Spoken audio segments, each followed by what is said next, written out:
Hey guys, welcome back to the channel. Today we're going to be talking all about how to accomplish your goals. At the end of the day, everyone has goals, regardless if you're trying to lose weight, you're trying to build on muscle mass, you're trying to run your first marathon, do your first push-up, or even stuff like get that promotion at work, trying to be a better spouse, be a better friend, whatever that thing is.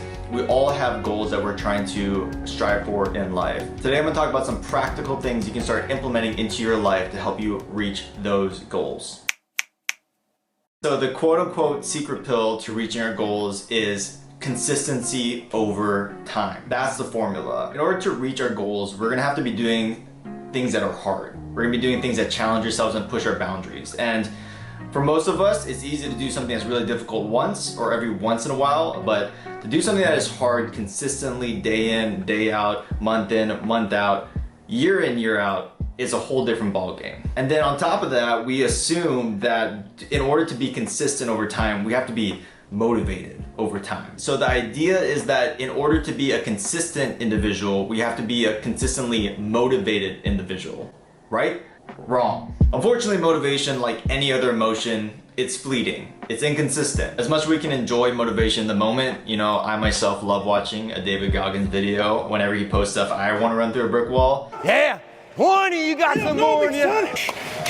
But it comes and goes depending on how we're feeling mentally, emotionally that day. We can't rely on it. And since we can't rely on it, we can't trust that it'll be there in order to push past those boundaries when the time comes. So it goes back to the question, how do we do it? How do highly successful individuals win time after time and doing things that seem physically impossible to the average individual? And the answer to that is actually simple. In order to master consistency over time, we have to master discipline, not motivation. So the good news is discipline is something that we aren't inherently born with, right? Some people may be more inherently disciplined than others, but it is something that we can cultivate within our own life. The bad news is there's no shortcuts. You either choose to put in the work or you don't. There's just no other way around it. So with that being said, here are some straightforward strategies that you can implement to be a more disciplined individual to help you to become more consistent over time. Number one, define your goals. This may seem kind of like a no-brainer, right? I mean, at the end of the day,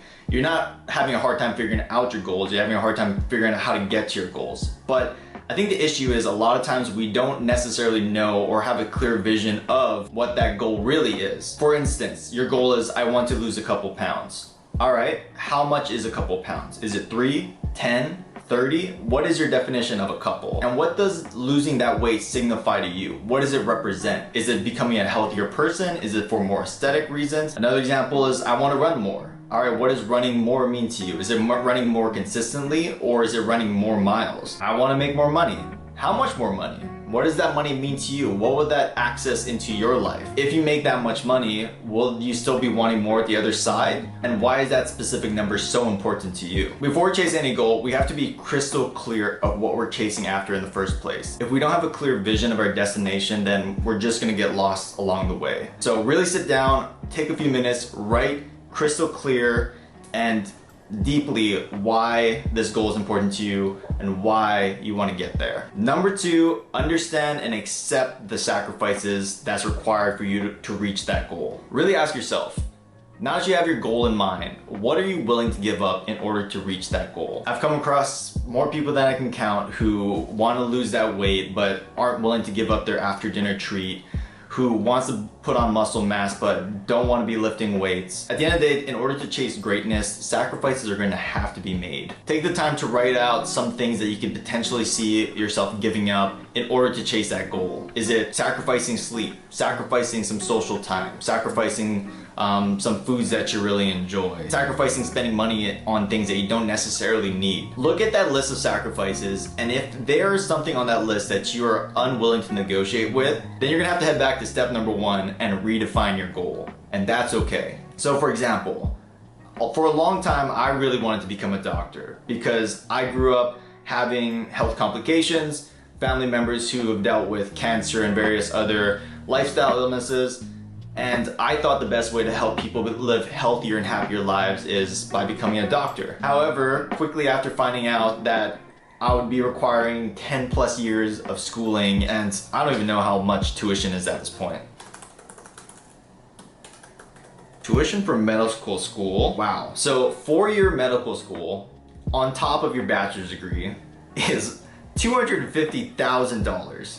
Actually, I'm sorry. I think that's $250,000 for medical school alone. That's not including your bachelor's degree prior to that. So seeing the 10 years of schooling and the $250,000 that I would have to spend in order to get there, and also realizing that I'm far, far, far too stupid to actually make it into medical school, I knew that I had to transition my goal and rewrite what my defined goal was. At the end of the day, the core of what I wanted to do was to help people become healthier and happier people. The vessel in which I did that in just simply changed. Instead of being a doctor, I chose the path of becoming a personal trainer, right? And along those ways, there are still sacrifices. I started to get my bachelor's degree in kinesiology.